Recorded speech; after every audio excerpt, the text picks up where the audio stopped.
নমস্কাৰ সকলোকে এলপিএনএমই sir YouTube চেনেললৈ স্বাগতম জনাইছো। আজি আমি সমাধান কৰিম ক্লাস 7 ৰ গণিত কিতাপখনত দিয়া যি কৰিছাও আহা 1.5 দিয়া আছে তাৰে প্ৰশ্নখিনি আজি আমি সমাধান কৰিম। আৰু এই প্ৰশ্নটো সমাধান কৰাৰ আগতে ইয়াৰ আগৰ পেজ অৰ্থাৎ পেজ নাম্বাৰ 25ত এটা উদাহৰণ দিয়া আছে, সেই উদাহৰণটো আমি বুজিবলৈ চেষ্টা কৰিম। আৰু তোমালোকে এটা কাম কৰিবা, মই যে যোৱা ভিডিঅ'ত কৰিছাও আহা 1.4 ৰ প্ৰশ্নখিনি কৰাই দিছিলোঁ, সেই প্ৰশ্নখিনিও তোমালোকে এবাৰ ভালদৰে চাই ল'বা। কাৰণ এই কৰিছাও আহা 1.4 ৰ লগত কৰিছাও আহা 1.5 ৰ কি আছে, মিল আছে। যেতিয়া তোমালোকে 1.4 ৰ ভিডিঅ'টো চাই ল'বা আৰু গোটেই কথাখিনি ভালদৰে বুজি পাবা, তেতিয়া তোমালোকে অতি সহজে 1.5 ৰ প্ৰশ্নখিনিৰ উত্তৰখিনিও অতি সহজে বুজি পাবা। সেইবাবে তোমালোকে 1.4 ৰ ভিডিঅ'টো এবাৰ ভালদৰে চাই ল'বা। এতিয়া চোৱা উদাহৰণ 6ত কি দিয়া আছে, 5খন গাঁৱে বান সাহায্যৰ বাবে তলত দিয়াৰ দৰে ধন সংগ্ৰহ কৰিলে। প্ৰথম গাঁওখনে কিমান টকা বান সাহায্য হিচাপে বৰঙণি আগবঢ়াইছে? 87,652। গাঁও বি কিমানখিনি টকা দিছে? 1,23,489। গাঁও চি 92,307। গাঁও ডি 1,05,241। গাঁও ই 76,893। এতিয়া চোৱা প্ৰশ্নখিনি কি কৈছে, প্ৰকৃততে মুঠ কিমান ধন সংগ্ৰহ হ'ল? প্ৰকৃততে মুঠ কিমান ধন সংগ্ৰহ হ'ল অৰ্থাৎ কিমানখিনি টকা উঠিছে সেইটো উলিয়াব দিছে। বি নম্বৰ, প্ৰতি ৰাশি ধনৰ 10,000ৰ স্থানলৈ নিকটতম আসন্নমান উলিয়াই মুঠ ধনৰ অনুমান কৰা। চি নম্বৰ, বান সাহায্যৰ ঘোষণা কৰোঁতে আনুমানিক মুঠে কিদৰে সহায় কৰে? এতিয়া চোৱা এ নম্বৰ প্ৰশ্নৰ উত্তৰটো ইয়াত কৰি থৈছে, প্ৰকৃততে সঠিক মুঠ ধন অৰ্থাৎ গাঁও A B C D E গাঁওখিনি মিলি পেলাই কিমান টকা বৰঙণি দিছে সেইখিনি কি কৰিছে, গোটেইখিনি যোগ কৰিছে। গাঁও এ দিছিলে কিমান? 87,652। ঠিক একেধৰণে বি চি ডি ই গোটেইখিনি কি কৰিছে, যোগ কৰিছে। যোগ কৰি কিমান টকা ওলাইছে? ৰুপিজ 4,85,582। অৰ্থাৎ 5খন গাঁৱে মিলি পেলাই বান সাহায্যৰ বাবে 4,85,582 টকাৰ বৰঙণি আগবঢ়াইছে। ইয়াৰ পাছত বি নম্বৰ প্ৰশ্ন, প্ৰতিৰাশি ধনৰ 10,000 স্থানলৈ নিকটতম আসন্নমান উলিয়াই মুঠ ধনৰ অনুমান কৰা। অৰ্থাৎ কৈছে যে 10,000ৰ যোনখিনি কি আছে মান আছে, সেই মানখিনিক আমি ইয়াৰ নিকটতম আসন্নমানলৈ পৰিৱৰ্তন কৰিব লাগে। বি নম্বৰৰ উত্তৰ, প্ৰতিৰাশি ধনৰ 10,000 স্থানলৈ নিকটতম আসন্নমান উলিয়ালে আমি পাওঁ গাঁও এ। গাঁও এ চোৱাচোন কিমানখিনি টকা আগবঢ়াইছিল? 87,652। এতিয়া এই 87,000 সংখ্যাটোক আমি ইয়াৰ নিকটতম আসন্নমানলৈ আমি পৰিৱৰ্তন কৰিব লাগিব। এতিয়া এই 87,000 সংখ্যাটো 80,000ৰ ওচৰত হ'ব নে 90,000ৰ ওচৰত হ'ব? নিশ্চয় 90,000ৰ ওচৰত হ'ব। সেইবাবে চোৱা ইয়াত কি কৰিছে, গাঁও এৰ বাবে আনুমানিক আসন্নমানটো কিমান হ'বগৈ? 90,000। ইয়াৰ পিছত গাঁও বি এ কিমানখিনি টকা আগবঢ়াইছিল? 1,23,489 টকা, হয়নে? এতিয়া এই 23,000 সংখ্যাটো 20,000ৰ ওচৰত হ'ব নে 30,000ৰ ওচৰত হ'ব? নিশ্চয় 20,000ৰ ওচৰত হ'ব। সেইবাবে চোৱা গাঁও বিৰ বাবে ইয়াৰ আসন্নমানটো কিমান লিখিছে? 1,20,000। ইয়াৰ পাছত গাঁও চি এ কিমানখিনি টকা আগবঢ়াইছিল? 92,307। এতিয়া এই 92,000 সংখ্যাটো 90,000ৰ ওচৰত হ'ব নে 1,00,000ৰ ওচৰত হ'ব? নিশ্চয় 90,000ৰ ওচৰত হ'ব। সেইবাবে চোৱা গাঁও চিৰ কাৰণে 90,000 লিখিছে। তাৰপিছত গাঁও ডি এ কিমানখিনি টকা আগবঢ়াইছিল? 1,05,241। এতিয়া এই 5,000 সংখ্যাটো 1,00,000ৰ ওচৰত হ'ব নে 10,000ৰ ওচৰত হ'ব? নিশ্চয় 10,000ৰ ওচৰত হ'ব। যিহেতু ইয়াত কি আছে? 5,241 আছে, হয়নে? সেইবাবে এইটো কি হ'বগৈ? 10,000ৰ ওচৰত হ'ব। সেইবাবে চোৱা ইয়াত কিমান লিখিছে? 1,10,000। ইয়াত আছে 76,893। এতিয়া এই 76,000 সংখ্যাটো 70,000ৰ ওচৰত হ'ব নে 80,000ৰ ওচৰত হ'ব? নিশ্চয় 80,000ৰ ওচৰত হ'ব, হয়নে? সেইবাবে গাঁও ইৰ কাৰণে 80,000 লিখিছে। এতিয়া আনুমানিক মুঠ, এতিয়া গোটেইখিনি যেতিয়া যোগ কৰিছে তেতিয়া কিমান পাইছে? 4,90,000। এইটো হ'ল আমাৰ বি নম্বৰৰ উত্তৰ। এতিয়া চি নম্বৰ, বান সাহায্যৰ ঘোষণা কৰোঁতে আনুমানিক মুঠে কিদৰে সহায় কৰে? চি নম্বৰৰ উত্তৰ লিখিছে, ইয়াত প্ৰকৃত মুঠ ধন হৈছে 4,85,582, যিটো মনত ৰখা টান, আনহাতে আনুমানিক মুঠ ধন 4,90,000, যিটো সহজে প্ৰায় 5 লাখ টকা ক'ব পাৰি। অৰ্থাৎ মনত ৰখাত কি কৰিব আমাক আনুমানিক মানে সহায় কৰিব। এইটো তোমালোকে অলপ ভালদৰে চাই ল'বা। এতিয়া আমি কৰি চাওঁ আহা 1.5ৰ প্ৰশ্নখিনি সমাধান কৰিম। সেইবাবে প্ৰথমে চাই লোৱা 1 নম্বৰ প্ৰশ্নটো ইংলিছত। Rice production of a farmer of Jorhat in 2023 was 9,856 kg per hectare, and in 2024, due to the efficient use of fertilizer and irrigations, the productions increased to 12,347 kg per hectare. 1 hectare সমান 10,000 square meter. A number প্ৰশ্ন, find the difference in rice production between the 2 years. আৰু অসমীয়াত কি কৈছে, যোৰহাটৰ খেতিয়ক এজনৰ ধানৰ উৎপাদন 2023 চনত প্ৰতি হেক্টৰ মাটিত 9,856 কিলোগ্ৰাম আছিল, আৰু 2024 চনত সাৰ আৰু জলসিঞ্চনৰ দক্ষতা ব্যৱহাৰৰ ফলত উৎপাদন বাঢ়ি প্ৰতি হেক্টৰ মাটিত 12,347 কিলোগ্ৰাম হয়। 1 হেক্টৰ সমান কিমান? 10,000 বৰ্গ মিটাৰ। এতিয়া এ নম্বৰ প্ৰশ্ন, দুয়োটা বৰ্ষৰ ধানৰ উৎপাদনৰ পাৰ্থক্য উলিওৱা। যেতিয়া আমাক পাৰ্থক্য উলিয়াব দিয়ে তেতিয়া আমি কি কৰিব লাগিব, ডাঙৰ সংখ্যাটোৰ পৰা সৰু সংখ্যাটো বিয়োগ কৰিব লাগিব। অৰ্থাৎ কেনেধৰণে কৰিম, 1 নম্বৰৰ এ নম্বৰৰ সলিউশন। অৰ্থাৎ যোৰহাটৰ এজন খেতিয়ক আছিল, তেওঁ 2023 চনত কিমানখিনি ধান উৎপাদন কৰিছিল, 9,856 কিলোগ্ৰাম, কিন্তু 2024 চনত তেওঁৰ ফলৰ উৎপাদনখিনি বাঢ়ি পেলাই কিমান হৈ গ'ল, 12,347 হৈ গ'ল। অৰ্থাৎ তেওঁৰ উৎপাদনখিনি কি হৈ গ'ল, বাঢ়ি গ'ল। এতিয়া কৈছে যে দুইটা বৰ্ষত ধানৰ উৎপাদনৰ পাৰ্থক্যটো উলিওৱা। যেতিয়া আমাক পাৰ্থক্যটো উলিয়াব দিব তেতিয়া আমি কি কৰিব লাগিব, ডাঙৰ সংখ্যাটোৰ পৰা সৰু সংখ্যাটো বিয়োগ কৰিব লাগিব। এতিয়া আমি ইয়াত লিখিম যে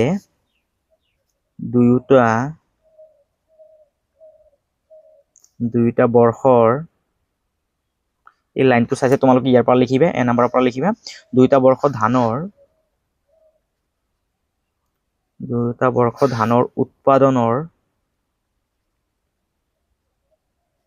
উৎপাদনৰ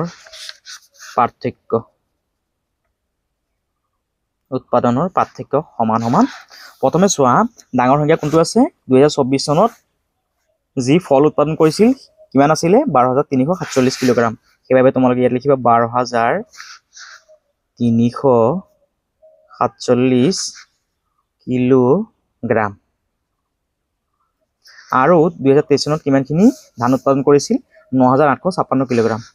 এই 12,347 তলত লিখি দিয়া 9,856 কিলোগ্ৰাম। এতিয়া বিয়োগ কৰি দিয়া, কিলোগ্ৰামৰ তলত কিলোগ্ৰাম লিখি দিয়া, কিলোগ্ৰাম। এতিয়া 7ৰ পৰা 6 বিয়োগ কৰা, 7ৰ পৰা 6 গ'লে কিমান থাকিব, 1 থাকিব। 4ৰ পৰা 5টো বিয়োগ কৰিব নোৱাৰি, সেইবাবে আগৰ ঘৰটোৰ পৰা আমি 1 এটা ধাৰ কৰি আনিব লাগিব। এতিয়া ইয়াত কিমান হ'বগৈ, 14 হ'বগৈ। 14ৰ পৰা 5 গ'লে কিমান হ'বগৈ, 9। যেহেতু ইয়াত 3 আছিল, যেহেতু 1 এটা গুচি গ'ল, ইয়াত আছে 2। 2ৰ পৰা আমি 8টো বিয়োগ কৰিব নোৱাৰি, সেইবাবে আগৰ ঘৰটোৰ পৰা 1 এটা ধাৰ কৰিলে কিমান হ'ব, ইয়াত 12। 12ৰ পৰা 8 গ'লে 4। ইয়াত কিমান আছে, যেহেতু 2 আছিল, 1 এটা গুচি গ'ল, ইয়াত আছে 1। 1ৰ পৰা 9টো আমি বিয়োগ কৰিব নোৱাৰি, সেইকাৰণে আগৰ ঘৰটোৰ পৰা আমি কি কৰিব লাগে, 10 এটা ধাৰ কৰিব লাগে, হয়নে? 10 আৰু 1 কিমান হ'ব, 11। 11ৰ পৰা 9 গ'লে কিমান হ'ব, 2। অৰ্থাৎ চোৱা, দুয়োটা বৰ্ষ ধানৰ উৎপাদনৰ পাৰ্থক্যটো কিমান হ'বগৈ, 2,491 কিলোগ্ৰাম। ইয়াত লিখি দিব পাৰা যে নিৰ্ণয় পাৰ্থক্য সমান 2,491 কিলোগ্ৰাম। এইটো হৈ গ'ল আমাৰ এ নাম্বাৰটো উত্তৰ। আৰু যদি ইংলিছত দিয়ে তেতিয়াহ'লে তোমালোকে ইয়াত ডিফাৰেন্স বুলি লিখি দিবা, ডিফাৰেন্স DIFFERENCE, ডিফাৰেন্স বুলি লিখি এইটো তোমালোকে কৈ দিবা। আৰু কিলোগ্ৰামৰ জেগাত তোমালোকে KM বুলি লিখিবা, কিলোগ্ৰাম নহয়, কিলো জি লিখিবা, KG লিখিবা, কিলোগ্ৰাম। এইটো হৈ গ'ল আমাৰ এ নাম্বাৰৰ উত্তৰ। ইয়াৰ পাছত চোৱা, বি নাম্বাৰটো কি কৈছে, প্ৰতি বছৰৰ উৎপাদনক নিকটতম হাজাৰলৈ আসন্নমান উলিয়াই ধানৰ উৎপাদনৰ পাৰ্থক্য অনুমান কৰা। চোৱা কেনেধৰণে কৰিবা, বি নাম্বাৰৰ সলিউশন। কি কৈছে, প্ৰতি বছৰৰ উৎপাদন নিকটতম হাজাৰলৈ, হয়নে? আমি ইয়াত লিখিম যে নিকটতম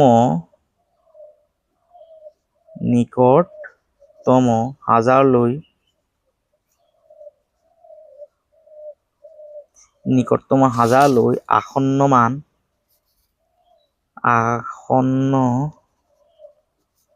মানৰ পাৰ্থক্য নিকটতম হাজাৰলৈ আসন্ন মান উলিয়াই ধানৰ উৎপাদনৰ পাৰ্থক্যৰ অনুমান কৰা। 2023 চনত কিমানখিনি ধান উৎপাদন কৰিছিল? 9,856 কিমান আছে কিলোগ্ৰাম, হয়নে? এতিয়া চোৱা, এই 9,856 কিলোগ্ৰামটো 9,000ৰ ওচৰত হয় নে 10,000ৰ ওচৰত হ'বগৈ?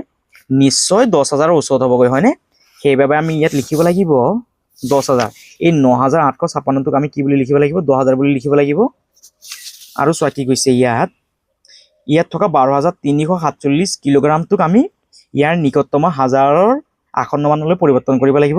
এতিয়া এই 12,347 কিলোগ্ৰামটো 12,000ৰ ওচৰত হ'ব নে 13,000ৰ ওচৰত হ'ব? নিশ্চয় 12,000ৰ ওচৰত হ'ব। সেইবাবে আমি ইয়াত কিমান লিখিব লাগিব? 12,000 লিখিব লাগিব। এতিয়া আমি এই 12,000ৰ পৰা 10,000টো কি কৰিব লাগিব? বিয়োগ কৰিব লাগিব। 12,000ৰ পৰা 10,000টো তোমালোকে বিয়োগ কৰি দিয়া। আৰু ইয়াত কিমান আছিল? কিলোগ্ৰাম আছিল, হয়নে? কিলোগ্ৰাম আছিল, ইয়াত কিলোগ্ৰাম লিখিবা। কিলোগ্ৰাম। এতিয়া কিলোগ্ৰামৰ তলত কিলোগ্ৰাম লিখা। এতিয়া বিয়োগ কৰা, 0ৰ পৰা 0 গ'লে 0, 0ৰ পৰা 0 গ'লে 0, 0ৰ পৰা 0 গ'লে 0, 2ৰ পৰা 0 গ'লে 2, 1ৰ পৰা 1 গ'লে 0, এইটো লিখিব নালাগে। অৰ্থাৎ চোৱা কিমান পালোঁ আমি? 12,000ৰ পৰা 10,000 গ'লে কিমান হ'ব? 2,000 কিলোগ্ৰাম। অৰ্থাৎ নিকটতম হাজাৰলৈ ইয়াৰ আসন্ন মানৰ পাৰ্থক্যটো কিমান? 2,000 কিলোগ্ৰাম।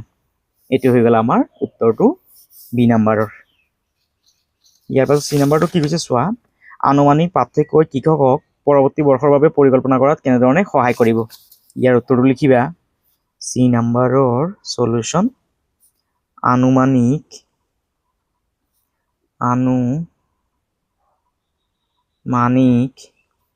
পাৰ্থক্য কৃষকক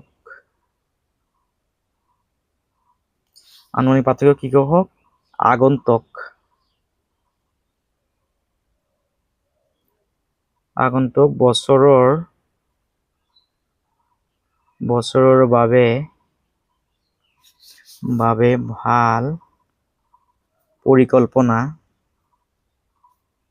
ভাল পৰিকল্পনা তাৰপিছত খৰচ নিয়ন্ত্ৰণ,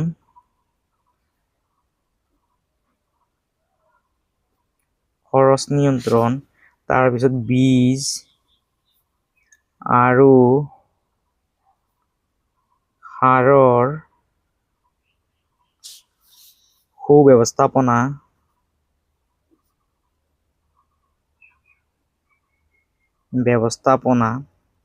লগতে উৎপাদন বৃদ্ধি কৰাত সহায় কৰিব। অৰ্থাৎ কৃষকজনে যদি আগতীয়াকৈ পাৰ্থক্যটো গম পায়, তেতিয়াহ'লে তেওঁ কি কৰিব পাৰিব? ভাল পৰিকল্পনা কৰিব পাৰিব আগন্তুক বছৰৰ বাবে। তাৰপিছত ক'ত কিমান টকা খৰচ হ'ব সেইখিনি ভালদৰে নিয়ন্ত্ৰণ কৰিব পাৰিব। বীজত কিমান টকা লাগিব, সাৰত কিমান টকা লাগিব, সেই গোটেইখিনি তেওঁ ভালদৰে গম পাব। আৰু লগতে উৎপাদনটো তেওঁ কি কৰিব পাৰিব? বৃদ্ধি কৰিব পাৰিব। ইয়াৰ পৰা চাইছে তোমালোকে চি নাম্বাৰৰ উত্তৰটো লিখি ল'বা। ইয়াৰ পাছত 2 নম্বৰ প্ৰশ্ন, the average distance from the earth to the sun is একক, দশক, শতক, হাজাৰ, অযুত, লাখ, নিযুত, কোটি। 14 crore 95 lakh 97,870 kilometre. And the average distance from Mars to the sun is একক, দশক, শতক, হাজাৰ, অযুত, লাখ, নিযুত, কোটি। 22 কোটি 69 লাখ 43,824 কিলোমিটাৰ। নাম্বাৰ প্ৰশ্ন, calculate the exact difference between the distance of Mars sun and earth sun. আৰু চোৱা অসমীয়াত কি কৈছে, পৃথিৱীৰ পৰা সূৰ্যলৈ গড় দূৰত্ব হৈছে 14 কোটি 95 লাখ 97,870 কিলোমিটাৰ। আৰু মংগল গ্ৰহৰ পৰা সূৰ্যলৈ গড় দূৰত্ব হৈছে 22 কোটি 79 লাখ 43,824 কিলোমিটাৰ। এ নম্বৰ প্ৰশ্ন মংগল সূৰ্য আৰু পৃথিৱী সূৰ্যৰ দূৰত্বৰ মাজৰ সঠিক পাৰ্থক্য গণনা কৰা অৰ্থাৎ এই দুইটাৰ মাজত কিমানখিনি ডিষ্টেন্স আছে সেয়া আমি কি কৰিব লাগিব উলিয়াব লাগিব আৰু যেহেতু আমাক পাৰ্থক্যটো উলিয়াব দিছে সেইবাবে আমি ডাঙৰ সংখ্যাটোৰ পৰা সৰু সংখ্যাটো আমি বিয়োগ কৰি পেলাই পাৰ্থক্যটো উলিয়াই দিম 2 নম্বৰৰ এ নম্বৰৰ সলিউশন মংগল সূৰ্য ইয়াৰ পৰা চাইছে তোমালোকে লাইনটো লিখি লবা মংগল সূৰ্য আৰু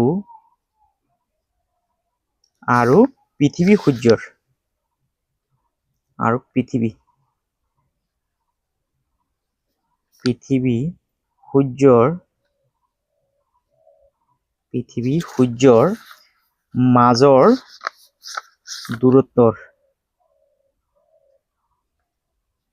দূৰত্বৰ মাজৰ পাৰ্থক্য এতিয়া প্ৰথমে ডাঙৰ সংখ্যাটো লিখি লোৱা 227,223,943,824 কিলোমিটাৰ এতিয়া এইটো লিখি লোৱা ইয়াৰ তলত 149 তাৰপিছত 597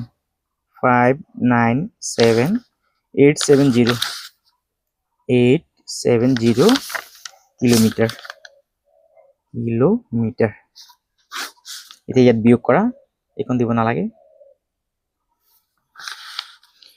এই চিনখন দিব নালাগে ইয়াত সমান সমানৰ চিনখন ইয়াত দিব নালাগে ইয়াত তোমালোকে বিয়োগ চিন দিবা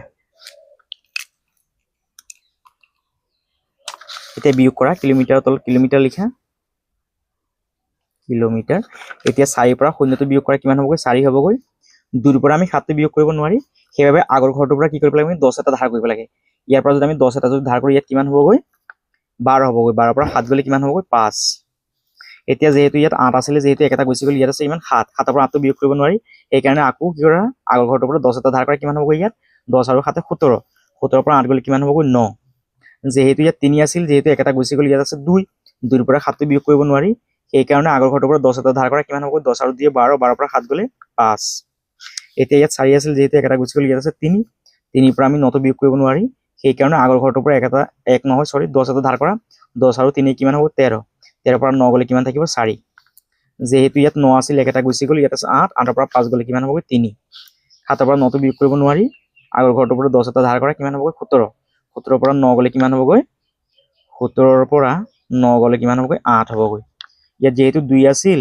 যেহেতু একটা গুচি গ'ল ইয়াত আছে কিমান 1 1 পৰা 4টো বিয়োগ কৰিব নোৱাৰি এই কাৰণে আগৰ ঘৰটোৰ পৰা 10 এটা ধাৰ কৰা কিমান হ'বগৈ 10 আৰু 1 11 11 পৰা 4 গলে কিমান হ'ব 7 যেহেতু ইয়াত 2 আছিল একটা গুচি গ'ল ইয়াত আছে 1 1 পৰা 1 গলে 0 এইটো লিখিব নালাগে অৰ্থাৎ আমি কিমান পালো একক দশক শতক তিনটা ঘৰ এই পেলাই কমা দিয়া আকৌ দুটা ঘৰ এই পেলাই কমা দিয়া আকৌ দুটা ঘৰ এই পেলাই কমা দিয়া অৰ্থাৎ আমি কিমান পালো ইয়াত লিখি দিয়া যে নিৰ্ণয় পাৰ্থক্য 7,83,4,5,954 কিলোমিটাৰ অৰ্থাৎ পাৰ্থক্যটো কিমান পালো একক দশক শতক হাজাৰ অযুত লাখ নিযুত কোটি 7,43,45,954 কিলোমিটাৰ এইটো হৈ গ'ল আমাৰ 2ৰ এ নম্বৰটোৰ উত্তৰ ইয়াৰ পৰা চাইছে তোমালোকে ধুনীয়াকৈ লিখি ল'বা অৰ্থাৎ যেতিয়া আমাক পাৰ্থক্যটো উলিয়াব দিব তেতিয়া আমি ডাঙৰ সংখ্যাটোৰ পৰা সৰু সংখ্যাটো কি কৰিম বিয়োগ কৰিম এতিয়া বি নম্বৰটো চোৱা কি কৈছে by rounding this distance to the nearest 10 million estimate the difference between this values আৰু অসমীয়াত কি কৈছে এই দূৰত্ববোৰ নিকটতম 10 নিযুত স্থানলৈ আসন্নমান উলিয়াই এই মানবোৰৰ মাজৰ পাৰ্থক্য অনুমান কৰা অৰ্থাৎ চোৱা কেনেধৰণে কৰিম বি নম্বৰৰ সলিউশন প্ৰথমে লিখি লোৱা যে নিকটতম 10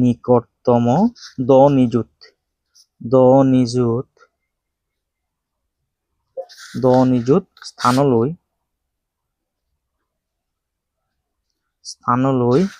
আসন্ন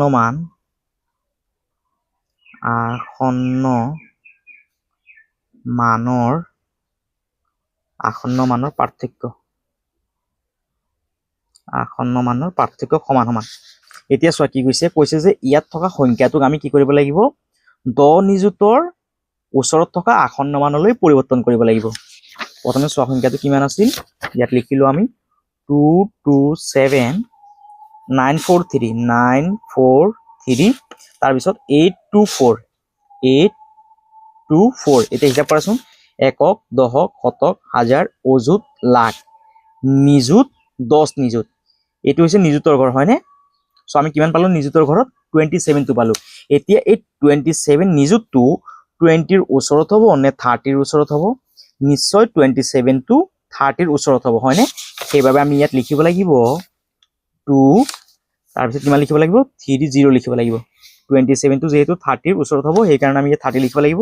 তাৰপিছত লিখা 000000 একক, দশক, শতক, হাজাৰ, অযুত, লাখ, নিযুত, তাৰপিছত 10 নিযুত, তাৰপিছত কোটি। ইয়াৰ পিছত ইয়াত মাইনাছ চিন দিয়া। তাৰপিছত চোৱা ইয়াত আনটো সংখ্যা কিমান আছে 149 তাৰপিছত 597 870 এতিয়া হিচাপ কৰা, একক, দশক, শতক, হাজাৰ, অযুত, লাখ, নিযুত, 10 নিযুত। চোৱা নিযুতৰ ঘৰত আমি কিমান পালো 49।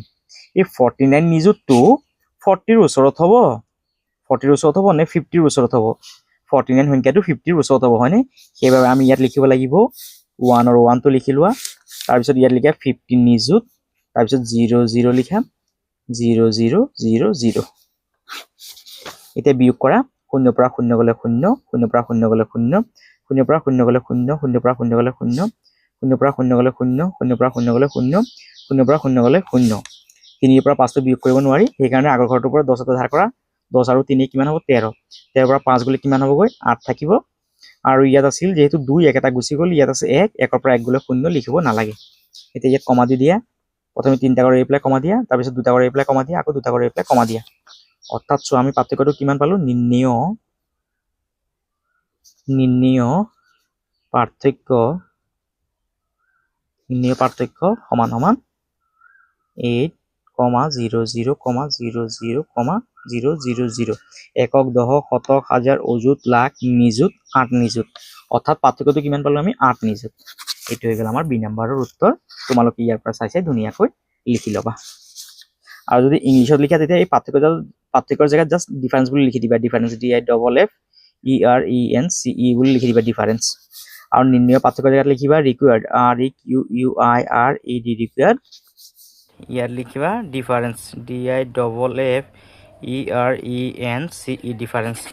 এইটো হৈ গ'ল আমাৰ উত্তৰটো ইংৰাজীত। তোমালোকে ইয়াৰ পৰা চাই ধুনীয়াকৈ লিখি ল'বা। যেহেতু চোৱা ইয়াত আৰু প্ৰশ্ন নাই, ইতিমধ্যে আমি গোটেইখিনি সমাধান কৰিলোঁ। আৰু যদি তোমালোকৰ ভিডিঅ'টো যদি ভাল লাগিছে তেতিয়াহ'লে তোমালোকে চেনেলটো ছাবস্ক্ৰাইব কৰিবা, ভিডিঅ'টো শ্বেয়াৰ কৰিবা আৰু কমেণ্ট কৰিবলৈ নাপাহৰিবা। সকলোকে ধন্যবাদ। অহা ভিডিঅ'ত আমি যি কৰি চাওঁ অহা 1.6 দি আছে তাৰ পৰা প্ৰশ্নখিনি সমাধান কৰিম। আজিৰ বাবে ধন্যবাদ সকলোলৈ।